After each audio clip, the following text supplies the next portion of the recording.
Thank you, Madam Chair, very much. Mr. Dewhirst, your testimony outlines recommended legislative solutions to address the cybersecurity challenges facing the water sector, including my bill, the Water Intelligence Security and Cyber Threat Protection Act. And I was proud to develop that legislation with the Association of Metropolitan Water Agencies. Boston Water and Sewer played a central role in establishing the Water Sharing and Analysis Center, which is known as Water ISAC. So water infrastructure cybersecurity is a point of pride in our state. In fact, in 2024, Boston Water and Sewer experienced a ransomware attack that Water ISAC successfully assisted them in navigating, avoiding widespread damage to our system. Mr. Dewhirst, are there any other organizations that compare with Water ISAC in terms of services and real-time assistance to water utilities? Yeah, thank you for the question, and thank you for your support of that bill. I think that's a wonderful avenue for us, all utilities, to take advantage of and to really make Water ISAC an important pillar in our response to cybersecurity threats. I would say many utilities have to have third-party assistance at the ready. We have contracts that are, typically a zero retainer contract with different firms to be ready to respond to a cyber incident should that occur.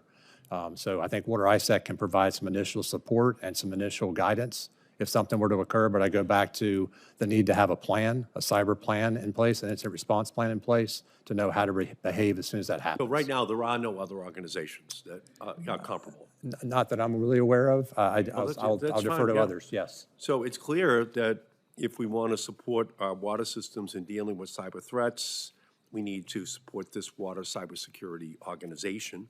Mr. Dewhirst, do you agree that the primary barrier for water utilities to access these vital cybersecurity services is simply funding? I think it's funding and also I think time.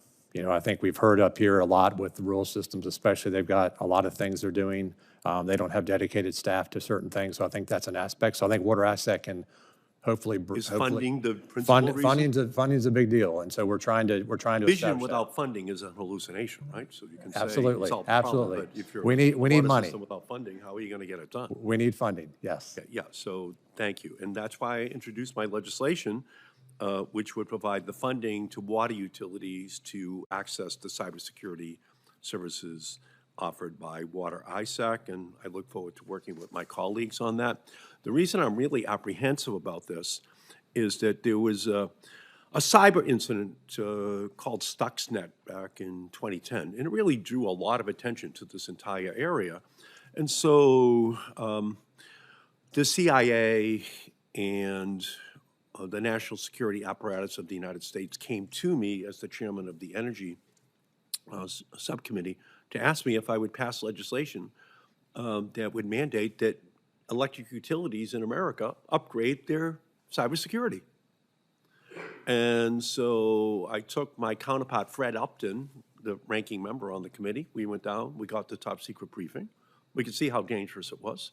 Then we brought all the other members down to get the secret briefing. They were terrified at the fact that the Iranians and the North Koreans and the Russians and the Chinese were all attacking our electric grid system every single day, trying to find the vulnerabilities, getting ready for the moment when they could do it. And again, Thomas Alva Edison would recognize our electric system in terms of the level of protections that are built in. So we had a piece of legislation, we drafted it, we passed it on a bipartisan basis. Okay. What happened was it came over here to the Senate, this wonderful institution that I now serve in. Senator Kyle from Arizona got lobbied by his electric utility, and they didn't want to spend the money, even though Fort Huachuca in Arizona is on the public grid, making it easy access into that incredibly important military facility in our country. And it died over here in the Senate. And it has died year after year, even though we passed it unanimously in the House, because the electric utilities did not want to spend the money. But it's a game of cat and mouse, right? And the cat are all of these incredibly powerful, super sophisticated cyber, giants around the world. And the mouse is our electric grid and our water systems. Huh? And they're unprotected.